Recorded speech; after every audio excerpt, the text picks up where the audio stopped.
জাতীয় থেকে আন্তর্জাতিক প্রান্তিক জনপদ থেকে নগর চারপাশ ঠিক কী ঘটছে এই মুহূর্তে তা নিয়ে আমাদের আয়োজন এখন চারদিকে। আর আপনাদের সঙ্গে আছি আমি সিউল আহমেদ। রাজধানীর পল্টনে নিষিদ্ধ ঘোষিত হিজবুত তাহরিরের মিছিল ছত্রভঙ্গ করে দিয়েছে পুলিশ। শুক্রবার দুপুরে জাতীয় মসজিদ বায়তুল মোকাররম মসজিদের সামনে থেকে শুক্রবারের জুমার নামাজ শেষ হবার পরেই নিষিদ্ধ ঘোষিত হিজবুত তাহরির সদস্যরা একটি মিছিল বের করে।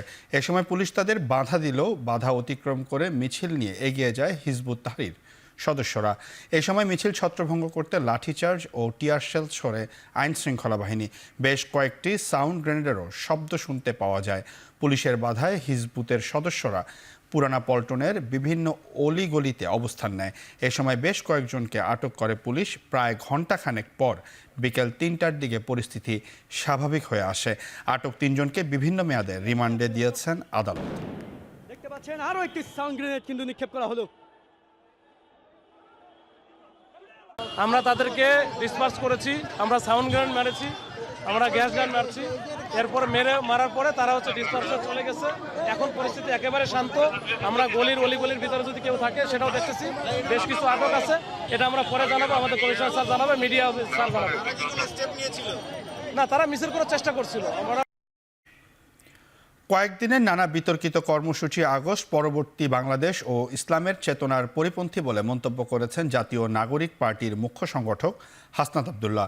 রাজধানীর একটি রেস্টুরেন্টে আল্লামা সাঈদী ফাউন্ডেশন আয়োজিত জাতীয় ঐক্যে আলেমদের ভূমিকা বিষয়ক আলোচনা সভা ও ইফতার মাহফিলে তিনি একথা বলেন।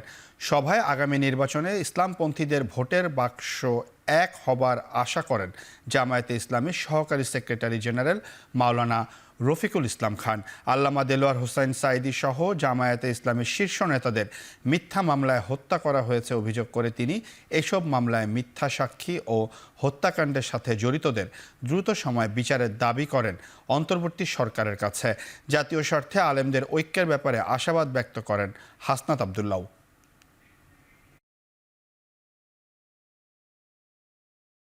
যে আমরা আগামী নির্বাচনে অন্তত আমাদের বাক্স হবে একটা, ইসলামপন্থী জনতা এক বাক্সে ভোট দেবে।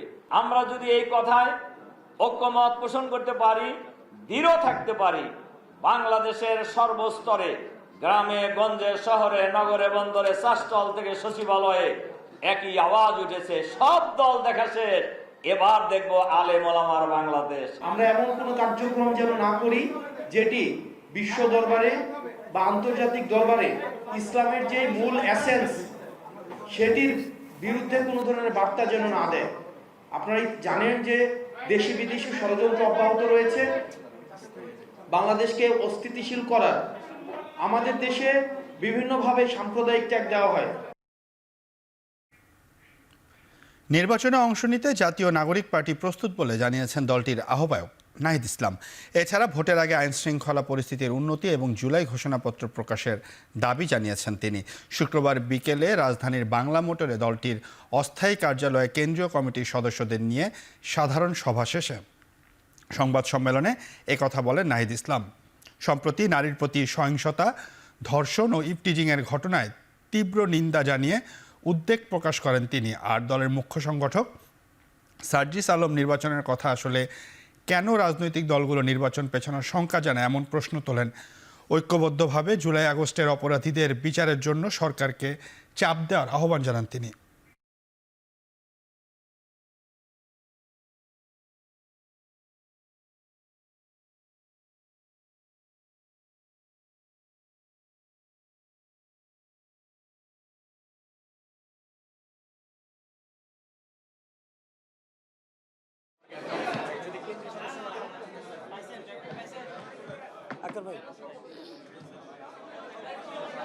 আমরা জানি না যে আমাদের যে রাজনৈতিক দলগুলো রয়েছে নির্বাচন কেন্দ্রিক একটা শব্দ আসলে কেন তারা শুধু নির্বাচন পিছানোর ভয়টা করে, কেন শুধুমাত্র আমাদের মাথায় একটা নির্বাচন হবে আমরা দ্রুততম সময়ের মধ্যে ক্ষমতায় যাব, এই চিন্তাটা কেন কাজ করে। নির্বাচনের জন্য নাগরিক পার্টি তার মানসিকতা এবং প্রস্তুতি রয়েছে এবং আমরা নির্বাচন সামনে বলেছি যে আমরা আমাদের জায়গা থেকে গণপরিষদ নির্বাচন দেখতে চাই জাতীয় সংসদের পাশাপাশি।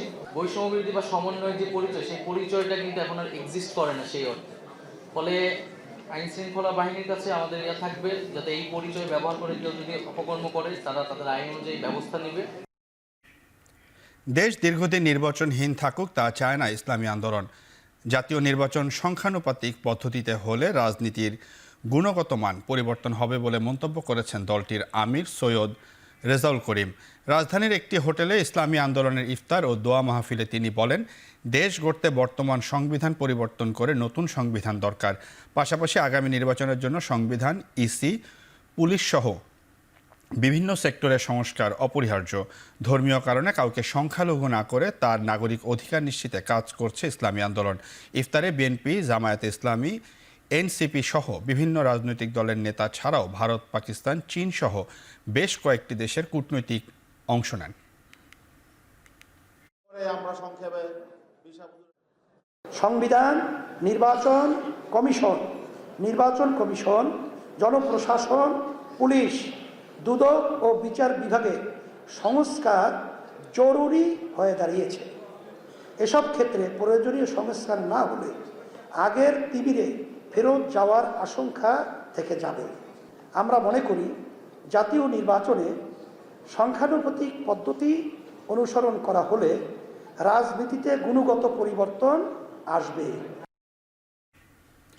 দেশের নারী নির্যাতন সহ বিভিন্নভাবে হেনস্থার ঘটনায় গভীর উদ্বেগ প্রকাশ করে তীব্র নিন্দা ও প্রতিবাদ জানিয়েছে বিএনপি মহাসচিব মির্জা ফখরুল ইসলাম আলমগীর। শুক্রবার এক বিবৃতিতে বিএনপি মহাসচিব বলেন, দেশের উন্নয়ন, অগ্রগতি সহ সব ক্ষেত্রে নারীরা পুরুষের পাশাপাশি অগ্রণী ভূমিকা পালন করছেন। বিদেশেও নারীরা প্রশংসনীয় ভূমিকা রেখে দেশের সম্মান বৃদ্ধি করছেন। উদ্বেগ জানিয়ে বিএনপি মহাসচিব বলেন, রাস্তাঘাটে ও শিক্ষা প্রতিষ্ঠানে নারীদের বিভিন্নভাবে হেনস্থা করার প্রবণতা বৃদ্ধি পেয়েছে। এ ধরনের প্রবণতা বিপজ্জনক। এসব ঘটনা ঘটিয়ে নৈরাজ্য ও অস্থিতিশীলতা সৃষ্টি করছে।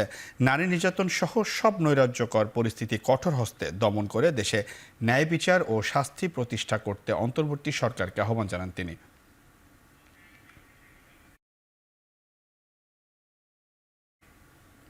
নির্বাচন কমিশন সঠিকভাবে কাজ করলে ডিসেম্বরে নয়, জুনের মধ্যে নির্বাচন সম্ভব বলে মন্তব্য করেছেন বিএনপির সিনিয়র যুগ্ম মহাসচিব রুহুল কবির রিজভী। রাজশাহীতে জুলাই-আগস্ট আন্দোলনে বিএনপির আহত নেতাকর্মীদের আর্থিক অনুদান প্রদান অনুষ্ঠানে যোগ দিয়ে এ কথা বলেন তিনি। এ সময় তিনি বলেন, দেশের মানুষের চূড়ান্ত গণতন্ত্র এখনো প্রতিষ্ঠা হয়নি। আমাদের চূড়ান্ত গণতন্ত্র এখনো কিন্তু ফিরে আসেনি, কারণ ন্যায় বিচার প্রতিষ্ঠা না হলে কোনো মানুষের আপনার মুক্তি মিলবে না। এটা মার্চ মাস, তো নির্বাচনের জন্য পরিবেশ কেন? সরকারও একটা সময় বলেছেন, একটা মাস বলেছেন ডিসেম্বর। আবার শুনি কেউ বলছেন যে না, এটা আরো পিছিয়ে দিতে হবে, এই সময় নির্বাচন করা কঠিন। নির্বাচন তো করবে নির্বাচন কমিশন, তাকে সহায়তা দেবে সরকার।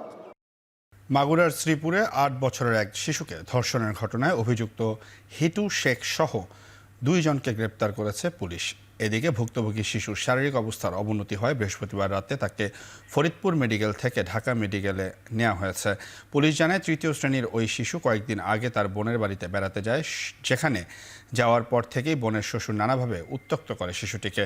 বৃহস্পতিবার সকালে রক্তাক্ত অবস্থায় শিশুটিকে পড়ে থাকতে দেখে প্রথমে মাগুরার 250 শয্যা বিশিষ্ট হাসপাতালে নিয়ে যাওয়া হয়। অবস্থা আশঙ্কাজনক হলে নেওয়া হয় ফরিদপুর মেডিকেলে, পরে পাঠানো হয় ঢাকা মেডিকেলে। শিশুটিকে ধর্ষণের আলামত পাওয়া গেছে বলে জানান চিকিৎসকরা।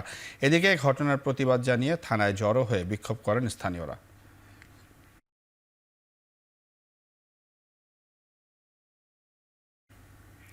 এদিকে দায়িত্বহীন ও বিভ্রান্তিমূলক বক্তব্য প্রদানের অভিযোগে স্বরাষ্ট্র উপদেষ্টার অপসারণের দাবি জানিয়েছেন নারী সহিংসতার বিরুদ্ধে আওয়াজ তোলা নারীরা। শুক্রবার বিকেলে সংসদ ভবনের সামনে দেশের বিভিন্ন স্থানে ধর্ষণ, নিপীড়ন, সহিংসতার বিরুদ্ধে আয়োজিত সমাবেশে এ দাবি জানান তারা। বলেন, নারীদের উপর চলমান বিভিন্ন হামলা ও নিপীড়নের দায় সরকার ও আইন শৃঙ্খলা বাহিনীকে নিতে হবে। একই সঙ্গে নারীদের হয়রানি, গণহামলা রোধ এবং নারীদের নিরাপত্তা নিশ্চিতে জরুরি ব্যবস্থা নেওয়া সহ 5 দাবি তুলে ধরেন তারা। এ সময় তাদের হাতে ছিল সহিংসতা বিরোধী নানা ধরনের প্ল্যাকার্ড। এরপর মানিক মিয়া এভিনিউতে একটি প্রতিবাদ মিছিল করে সমাবেশ শেষ করেন আন্দোলনকারীরা। স্বরাষ্ট্র উপদেষ্টা জাহাঙ্গীর আলম চৌধুরী এবং পরিবেশ উপদেষ্টা সাইদা রিজওয়ানা হাসানের বিবৃতিগুলো নারীদের আশ্বস্ত করার পরিবর্তে পরিস্থিতিকে আরো জটিল করেছে। বাংলাদেশের রাজনৈতিক অস্থির পরিবেশ নিয়ে উদ্বেগ জানিয়েছে ভারত। শুক্রবার সাপ্তাহিক নিয়মিত প্রেস ব্রিফিংয়ে এই উদ্বেগের কথা জানান দেশটির পররাষ্ট্র মন্ত্রণালয়ের মুখপাত্র রণধীর জসওয়াল। তিনি বলেন, গণতান্ত্রিক উপায়ে এর সমাধান চায় Bharat.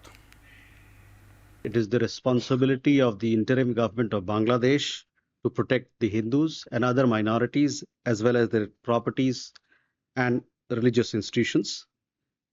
As you would have seen so far, only 1,254 incidents of over 2,374 incidents reported from between August 5th, 2024 to February 16, 2025 have been verified by the police.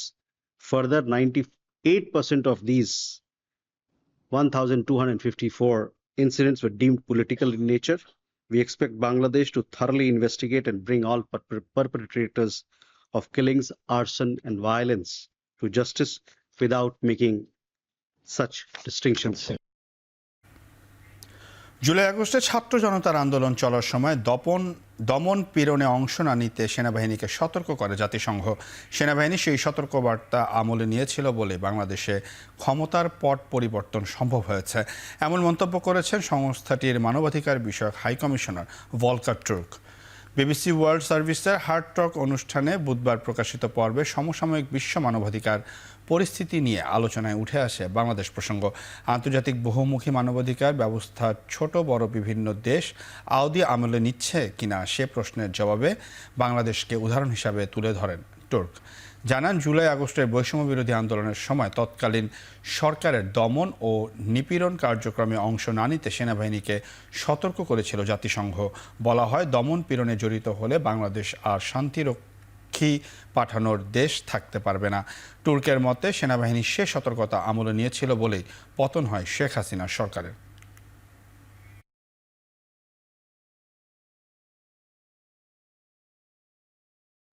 Well, I can give you examples where it is taken seriously. I'll give you the example of Bangladesh last year.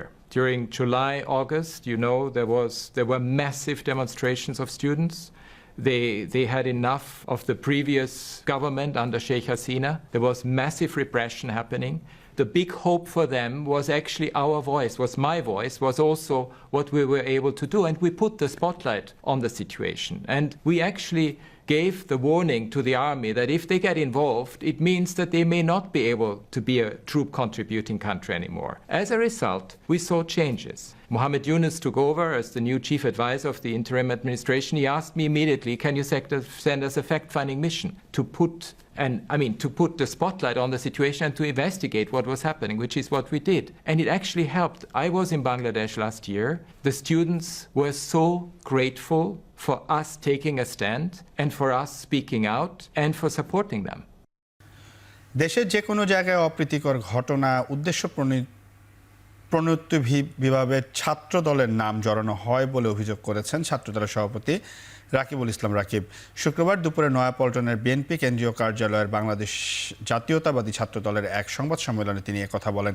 North south বিশ্ববিদ্যালয়ে সার্জিস আলমের সঙ্গে ঘটে যাওয়া অপ্রীতিকর ঘটনার দায় ছাত্র দলের উপর চাপানো হচ্ছে, যেখানে ছাত্র দলের কোনো সম্পৃক্ততা নেই বলে দাবি করেন ছাত্রদলের সভাপতি। তিনি বলেন, ব্যক্তিগত ঘটনার দায়ও বিগত 7 মাস ধরে ছাত্রদলের ওপর চাপানোর চেষ্টা করা হচ্ছে। তবে ছাত্রদলের কেউ যদি জড়িত থাকে তাহলে তদন্ত করে ব্যবস্থা নেওয়া হবে বলেও জানান তিনি।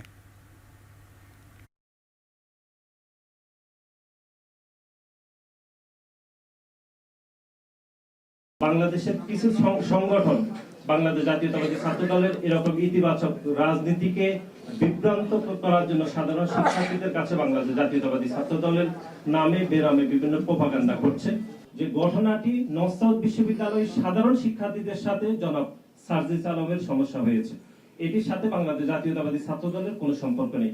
সংগঠিত অপ্রীতিকর ঘটনায় জাতীয় নাগরিক পার্টির নেতা সার্জিস আলম কর্তৃক ছাত্র দলের উপর দোষ চাপানোর নিন্দা ও প্রতিবাদ।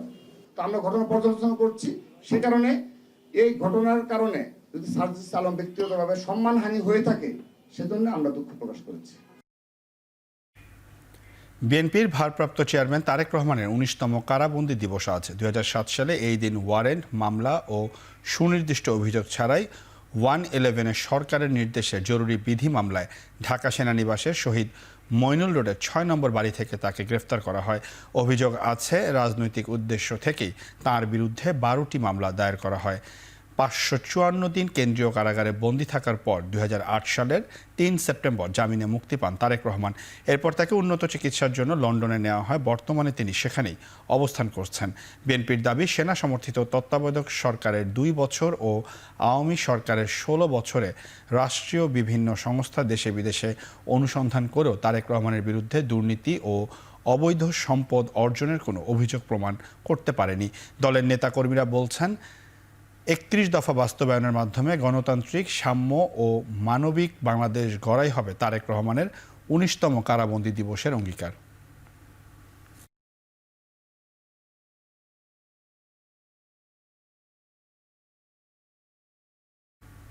রাজশাহীতে বিএনপির 2 গ্রুপের সংঘর্ষ, গোলাগুলি ও ককটেল বিস্ফোরণে পুলিশ সহ আহত হয়েছেন অন্তত 3 জন। পুড়িয়ে দেওয়া হয়েছে একটি মোটরসাইকেল। শুক্রবার রাত 8টার দিকে নগরীর রেলগেট এলাকায় শুরু হওয়া এই সংঘর্ষ থেমে থেমে চলে প্রায় পৌনে 3 ঘন্টা। স্থানীয়রা জানান, বৃহস্পতিবার রাতে রাজশাহী নগরীর দড়িখরবনা এলাকা থেকে যুবলীগ নেতা সাব্বির বাবুকে ধরিয়ে দেন বিএনপি মহিলা দলের নেত্রী লাভলি। এর জের ধরে শুক্রবার সন্ধ্যায় লাভলির বাড়িতে ভাঙচুরের অভিযোগ ওঠে। এর জেরে শুরু হয় সংঘর্ষ। এ সময় ইট পাটকেলের আঘাতে নগর গোয়েন্দা পুলিশের এক সদস্য সহ আহত হন আরও 2 জন। এ সময় একটি মোটরসাইকেলে অগ্নিসংযোগ করা হয়। পরে আইন শৃঙ্খলা বাহিনীর সদস্যরা উপস্থিত হয়ে পরিস্থিতি নিয়ন্ত্রণে আনে।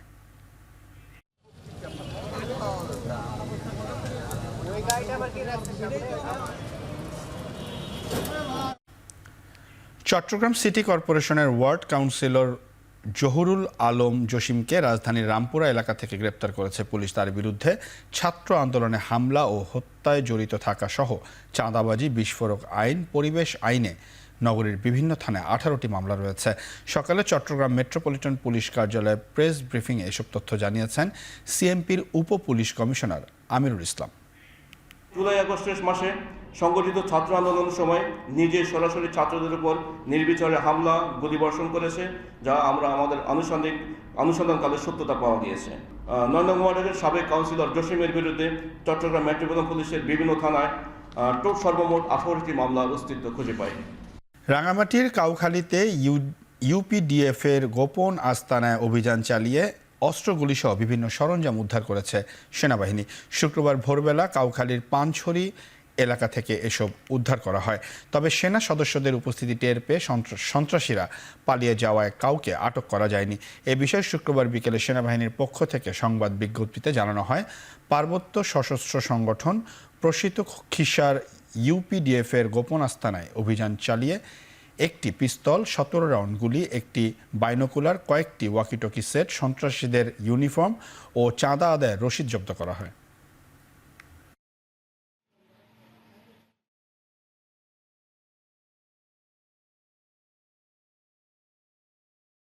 সেনাবাহিনী ইউপিডিএফ মূল সন্ত্রাসীদের একটি গোপন আস্তানার সন্ধান পায়।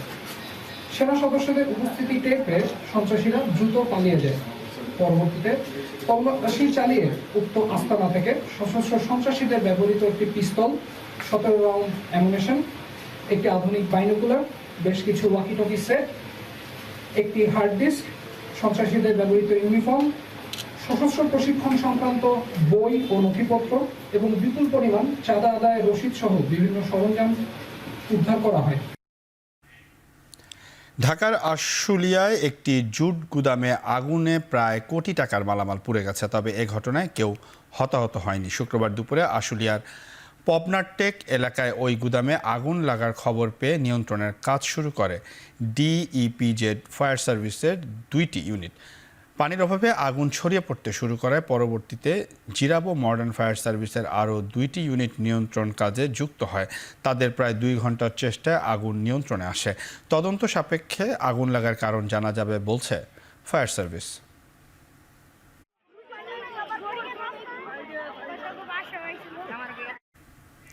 রাজধানীর বাজারে রমজানের প্রথম দিন সেঞ্চুরি করেছিল বেগুন, যদিও তা এখন কিছুটা কমে 80-এর ঘরে এসে দাঁড়িয়েছে। অন্যদিকে লেবুর দাম এখনও বাড়তি, তবে 2-3টি ছাড়া সব ধরনের সবজির দাম ক্রেতাদের সহনীয় পর্যায়ে আছে রাজধানীর বাজারে। ইফতারিতে প্রচলিত খাদ্যপণ্যের দাম বেড়েছে গত বছরের তুলনায় প্রতিটি পণ্যে প্রায় 20 থেকে 30 টাকা। গত বছর যে ছোলা বুট বিক্রি হতো 80-90 টাকায়, সেটি এবছর বিক্রি হচ্ছে 115 থেকে 120 টাকায়। আর পেঁয়াজু বানানোর উপকরণ হিসাবে পরিচিত খেসারির ডালে কেজি প্রতি দাম বেড়েছে 20 থেকে 25 টাকা। এদিকে তেলের বাজারে সংকট কিছুটা স্বাভাবিক রয়েছে বলে দাবি বিক্রেতাদের। বাজারে 2 থেকে 5 লিটারের তেল পাওয়া গেলেও তা পেতে অন্যান্য পণ্য কেনার শর্ত জুড়ে দিচ্ছেন ব্যবসায়ীরা। এদিকে মাছ ব্যবসায়ীরা বলছেন গেল বছরের তুলনায় এবছর মাছের দাম কিছুটা কম রয়েছে।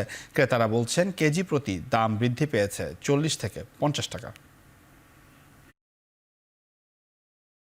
মাছের দাম মূলত মোটামুটি আজকে যা দেখতেছি হয়তো কেজিতে 50-60 টাকা করে বেশি পাওয়া যাচ্ছে আর কি। গত সপ্তাহে বা গত সপ্তাহের শেষের দিকে যেভাবে বাজার করছে এতে একটু দাম বেশি মনে হচ্ছে। আজকে তুলনামূলকভাবে তো বেশি মনে হচ্ছে। দেখা যাচ্ছে প্রতি মাসে আমরা যেরকম মাছ কিনে নিয়ে যাই, আজকে তুলনামূলকভাবে একটু বেশি মনে হচ্ছে। তেল পাওয়া যায় না, আপনি ইচ্ছা করলে একটা তেলই কারণ বাজার থেকে কিনতে পারবেন না, তেল দেয় না।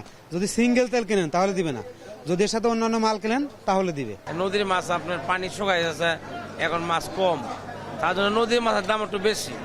আর যে যেগুলা পুকুরের মাছ, চাষের মাছ, এগুলোর দাম ঠিক আছে না, আমরা তো দেখতেছি না একই দাম বেচতেছি, তো গতকালকে যা বেচছি আজকে তাই বেচতেছি। 1-1.5 মাস ধরে কিন্তু চালের দামটা ঊর্ধ্বগতি।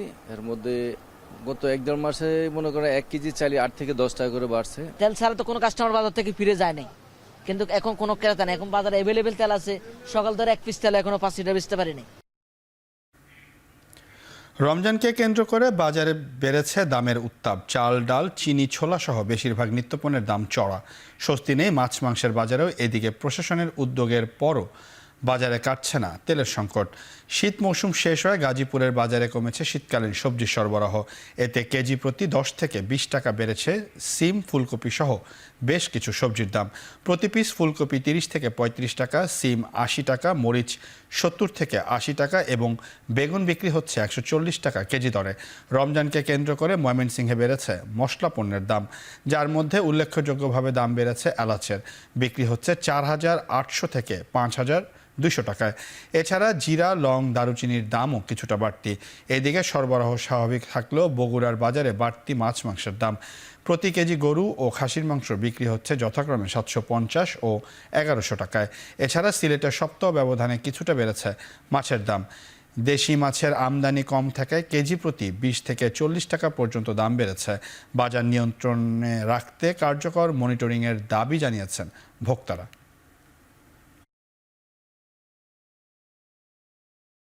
তেল, মশলা এগুলোর দামটা একটু চড়া, সহনীয় হলে আমাদের জন্য ভালো হয়। বর্তমান প্রশাসন থেকে বিভিন্ন ম্যাজিস্ট্রেট, বিভিন্ন ঊর্ধ্বতন কর্মকর্তারা এসে মনিটরিং করতেছে। জিরা, এলাচি আর লংডা আর দারচিনিটা একটু বেশি আর কি। মাংসের দাম একটু বৃদ্ধি, 750 টাকা 800 টাকা কেজি। মাছের দাম, ছোট মাছের দাম একটু বেশি এবং রুই, কাতলা, বড় মাছ আগের মতোই, আর মাংসের দাম বেশি। গাজীপুরের সর্বস্তরের মানুষকে সাথে নিয়ে গণ ইফতার করেছে নবগঠিত জাতীয় নাগরিক পার্টি এনসিপি। শুক্রবার বাসন থানা জাতীয় নাগরিক পার্টির উদ্যোগে এ আয়োজন করা হয়। চান্দানা চৌরাস্তা ডাকঘরের সামনে আয়োজিত ইফতারে অংশ নেন বিভিন্ন শ্রেণী পেশার মানুষ। উপস্থিত ছিলেন জাতীয় নাগরিক পার্টির নেতাকর্মীরা। ইফতারের আগে সংক্ষিপ্ত বক্তব্যে নতুন এ রাজনৈতিক দলের নেতাদের পরিচয় করিয়ে দেওয়া হয়। এ সময় সবাইকে ঐক্যবদ্ধ থাকার আহ্বান জানান নেতারা।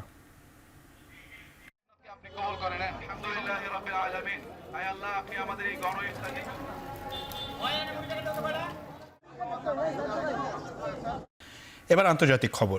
যুদ্ধবিরতিতে রাজি না হলে নতুন নিষেধাজ্ঞা ও শুল্ক আরোপ করা হবে রাশিয়ার ওপর। শুক্রবার মস্কোকে এমন হুঁশিয়ারি জানালেন মার্কিন প্রেসিডেন্ট ডোনাল্ড ট্রাম্প। সামাজিক যোগাযোগ মাধ্যম ট্রুথে একথা জানান তিনি। বৃহস্পতিবার রাতভর ইউক্রেন ভূখণ্ডে হামলার পরদিনই রাশিয়ার ওপর চটেছেন ট্রাম্প।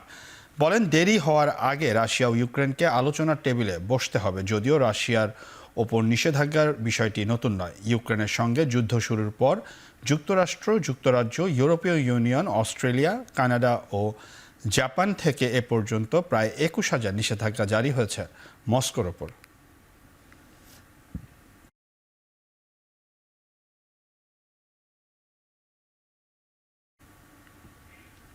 প্যারিসের একটি রেল স্টেশনে দ্বিতীয় বিশ্বযুদ্ধের একটি বোমা পাওয়া গেছে। প্যারিসের গ্যারে ডু নর্ড ব্যস্ততম ট্রেন স্টেশনে বোমা পাওয়া গেলে রেল চলাচল বিপর্যয় ঘটে।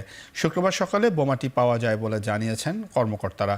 বিভিন্ন আন্তর্জাতিক সংবাদ মাধ্যমে প্রকাশিত তথ্য বলছে বোমাটি দেখা যাওয়ায় ইউরোরোস্টার সহ মেট্রো, জাতীয় ও দ্রুতগামী আন্তর্জাতিক ট্রেন পরিষেবায় স্থবিরতা নেমে আসে। বেশ কয়েকটি ইউরোরোস্টার যাত্রা বাতিল করা হয়েছে। কর্তৃপক্ষ ঝুঁকি মোকাবেলায় এলাকাটি সুরক্ষিত রাখার কারণে যাত্রীরা ব্যাপকভাবে বিড়ম্বনার সম্মুখীন হয়।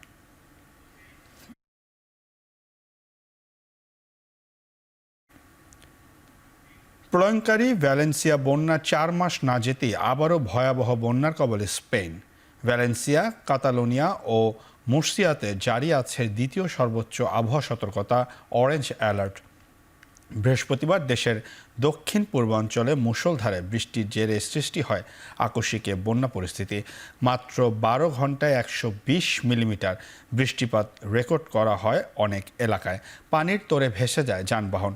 বন্যার পানিতে ভেসে গিয়ে প্রাণ গেছে অন্তত একজনের। স্কুল থেকে নিরাপদে শিক্ষার্থীদের সরিয়ে নেয় কর্তৃপক্ষ। পূর্বাঞ্চলে বন্ধ ঘোষণা করা হয়েছে সড়কে যান চলাচল। রোববার পর্যন্ত আবহাওয়া এমনই থাকবে বলে জানানো হয়েছে পূর্বাভাসে। এর আগে গেল অক্টোবরে ভ্যালেন্সিয়া সহ দেশের 3 অঞ্চলে কয়েক দশকের সবচেয়ে ভয়াবহ বন্যায় প্রাণ হারায় 250 মানুষ।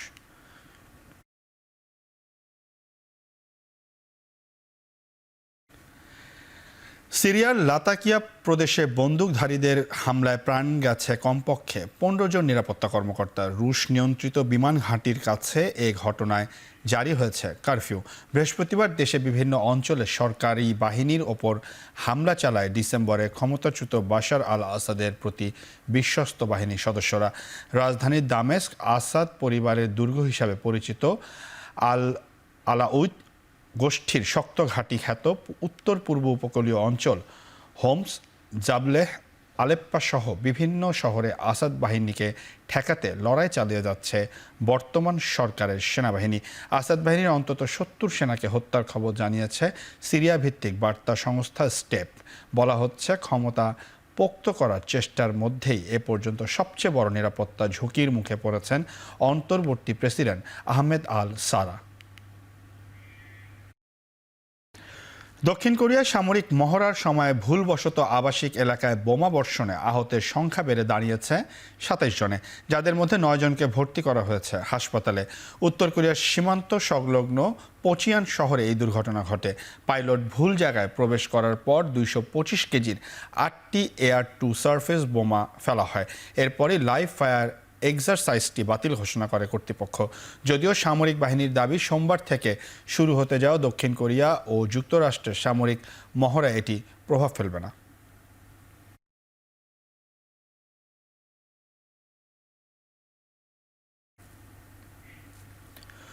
উৎক্ষেপণের কিছুক্ষণ পরই আবারও ধ্বংস হলো স্পেস এক্সের রকেট স্টারশিপ। এ নিয়ে চলতি বছর দ্বিতীয়বারের মতো এমন ব্যর্থতা দেখল বিশ্বের শীর্ষ ধনকুবের ইলন মাস্কের প্রতিষ্ঠান। লাইভ স্ট্রিমে দেখা যায় টেক্সাসের বোকা চিকার লঞ্চপ্যাড থেকে উৎক্ষেপণের কিছুক্ষণ বাদেই শূন্যে অনিয়ন্ত্রিতভাবে ঘুরতে থাকে স্টারশিপ। এরপরই বিস্ফোরণের পর আকাশ জুড়ে দেখা যায় ধ্বংসাবশেষের বৃষ্টি। ক্ষয়ক্ষতি এড়াতে কয়েক ঘন্টার জন্য বন্ধ রাখা হয় মিয়ামি সহ ফ্লোরিডার 4টি বিমানবন্দর। দেশের সবচেয়ে বড় রকেট স্টারশিপের এ নিয়ে 8 বার পরীক্ষা চালানো হয়েছে। রকেটটি ধ্বংস হলেও অক্ষত অবস্থায় পৃথিবীতে ফিরে এসেছে উৎক্ষেপণে সহায়তাকারী বুস্টার।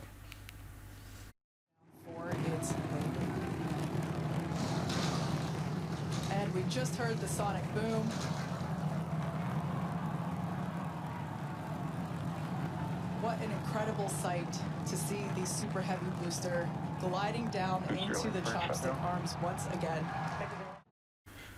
নোবেলের শান্তি পুরস্কারের জন্য চলতি বছর মনোনয়ন পেলেন মার্কিন প্রেসিডেন্ট ডোনাল্ড ট্রাম্প। মধ্যপ্রাচ্য সংকট নিয়ে ট্রাম্পের অবস্থান এ মনোনয়নের কারণ। নরওয়েজিয়ান নোবেল ইনস্টিটিউট জানায় চলতি বছর নোবেল শান্তি পুরস্কারের জন্য মনোনীত হয়েছেন 338 ব্যক্তি ও প্রতিষ্ঠান। মার্কিন কংগ্রেস সদস্য ড্যারেল ইস জানান মধ্যপ্রাচ্য সংকট সমাধানে ট্রাম্পের যে অবস্থান তাতে এ পুরস্কারের জন্য তার চেয়ে উপযুক্ত আর কেউ নয়। গেল বছরও নোবেল শান্তি পুরস্কারের জন্য ট্রাম্পের নাম প্রস্তাব করা হয়েছিল, যদিও শেষ পর্যন্ত বিশ্বের সবচেয়ে সম্মানজনক এ পুরস্কার পায় পারমাণবিক অস্ত্র নিষিদ্ধকরণে কাজ করা প্রতিষ্ঠান নিহন হিদানকিও। 2009 সালে নোবেল শান্তি পুরস্কার পেয়েছিলেন তৎকালীন মার্কিন প্রেসিডেন্ট বারাক ওবামা।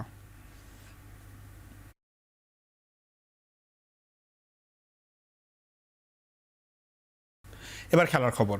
ক্রয় বিক্রয় ও লেনদেনে স্বচ্ছতা পেয়ে 2018 সালে দেয়া নিষেধাজ্ঞা বাফুফের ওপর থেকে তুলে নিল ফিফা। শুক্রবার দেয়া এক সংবাদ বিজ্ঞপ্তিতে বিষয়টি নিশ্চিত করেছে বাংলাদেশ ফুটবল ফেডারেশন। কাজী সালাউদ্দিনের আমলে আর্থিক কারণে শাস্তির কবলে পড়েছিলেন সাবেক সিনিয়র সহসভাপতি সালাম মুর্শিদি। তাছাড়া আগের কমিটিতে সাধারণ সম্পাদকের দায়িত্বে থাকা আবু নাইম সোহাগের নিষিদ্ধ হওয়ার অন্যতম কারণ ছিল আর্থিক অনিয়ম। 7 বছর আগে নিষেধাজ্ঞা ফিফা তুলে নেয় বাফুফের নতুন কমিটি দেশের ফুটবল উন্নয়নে ফিফার তরফ থেকে বিভিন্ন খাতে আর্থিক বরাদ্দ পাবে।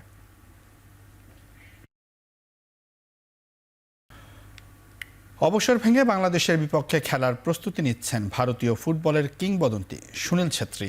গেল বছরের জুনে আন্তর্জাতিক ফুটবলকে বিদায় জানিয়েছিলেন ভারত দলের অধিনায়ক। তবে মার্চে এএফসি এশিয়ান কাপ বাছাই পর্ব ম্যাচের 20 দিন আগে নিজের সিদ্ধান্তের কথা জানিয়েছেন ফেডারেশন। এর আগে 19 মার্চ মালদ্বীপের বিপক্ষে ফ্রেন্ডলি ম্যাচ খেলবে তারা। সেই ম্যাচে জাতীয় দলের হয়ে মাঠে নামার কথা রয়েছে ছেত্রীর। তবে কতদিনের জন্য জাতীয় দলের জার্সিতে খেলবেন সে বিষয়ে ফেডারেশনের পক্ষ থেকে কিছু জানায়নি। আন্তর্জাতিক ফুটবল থেকেও অবসর নিলেও ইন্ডিয়ান সুপার লিগে এতদিন দাপটের সঙ্গে খেলেছিলেন সুনীল ছেত্রী।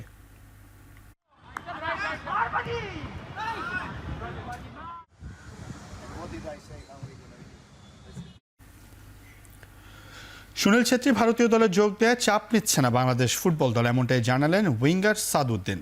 আর কিংবদন্তি ফুটবলার যুক্ত হয় ভারতের সাথে হাড্ডাহাড্ডি লড়াইয়ের প্রত্যাশা করছেন attacking midfielder Sheikh Morsalin. It's normal, এরা ফুটবলে, এরা আমাদের জন্য কোনো প্রেশার কিছু নেই। তো সুনীল ছেত্রীর সাথে আগেও আমরা অনেকবার ম্যাচ খেলেছি, তো আমাদের এক্সপিরিয়েন্স আছে ওর সাথে, ওর এগেনস্টে ম্যাচ খেলার। তো আমাদের জন্য এটা নট বিগ প্রবলেম। সে আসছে অবশ্যই ভালো হয়েছে, আমাদের হয়তো না থাকলে আমাদের অসম্পূর্ণ থেকে যেত। তো আশা করতেছি ভালো ম্যাচ হবে। আসন্ন দ্য 100 ক্রিকেটে আসরে বাংলাদেশি ক্রিকেটারদের মধ্যে সর্বোচ্চ ভিত্তিমূল্য সাকিব আল হাসানের। টাইগার অলরাউন্ডারের মূল্য ধরা হয়েছে 1,20,000 পাউন্ড। এই টুর্নামেন্ট খেলতে বাংলাদেশের 29 জন ক্রিকেটার আগ্রহ প্রকাশ করেছেন। সাকিবের বোলিং নিষেধাজ্ঞা থাকা সত্ত্বেও আসরের দ্বিতীয় সর্বোচ্চ ভিত্তিমূল্য ধরা হয়েছে তার, যে সেখানে সাকিবের পরই 63,000 পাউন্ড মূল্য রয়েছে রিশাদ হোসেন। তাছাড়া 52,000 পাউন্ড ভিত্তিমূল্য রয়েছে 3 টাইগার ক্রিকেটারের লিটন দাস, তৌহিদ হৃদয়ের সাথে এই ক্যাটাগরিতে রয়েছেন শেখ মেহেদী। এছাড়া 41,500 পাউন্ড ভিত্তিমূল্য ধরা হয়েছে তানজিদ তামিম, নাহিদ রানা, তানজিম সাকিব ও শরীফুল ইসলামের।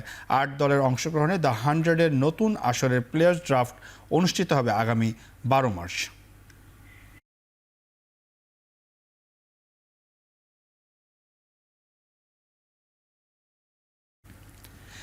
এবার চ্যাম্পিয়ন্স ট্রফির খবর। চ্যাম্পিয়ন্স ট্রফির ফাইনালের আগেই পুরোপুরি ফিট হয়ে উঠবেন পেসার ম্যাট হেনরি, আশা নিউজিল্যান্ড টিম ম্যানেজমেন্টের। এবারের আসরে এখন পর্যন্ত সর্বোচ্চ উইকেট শিকারী বোলার ম্যাট হেনরি। ব্যাটিং বান্ধব আসরে 4 ম্যাচে তার শিকার 10টি উইকেট। দক্ষিণ আফ্রিকার বিপক্ষে সেমিফাইনালে হেনরিক ক্লাসেনের ক্যাচ নিতে গিয়ে ডান কাঁধে গুরুতর আঘাত পান তিনি। ম্যাচ শেষে স্ক্যান করা হয়েছে তার, যদিও ভারতের বিপক্ষে ম্যাচে তাকে পাওয়া যাবে কিনা সেটি এখনও নিশ্চিত করে জানাতে পারেননি কোচ গ্যারি স্টিড। তবে তার জন্য শেষ মুহূর্ত পর্যন্ত অপেক্ষা করা হবে বলে জানিয়েছেন কোচ। শেষ মুহূর্তে হেনরি খেলতে না পারলে একাদশে জায়গা পেতে পারেন পেসার জ্যাকব ডাফি। 9 মার্চ ভারতের বিপক্ষে শিরোপা লড়াইয়ে নামবে নিউজিল্যান্ড।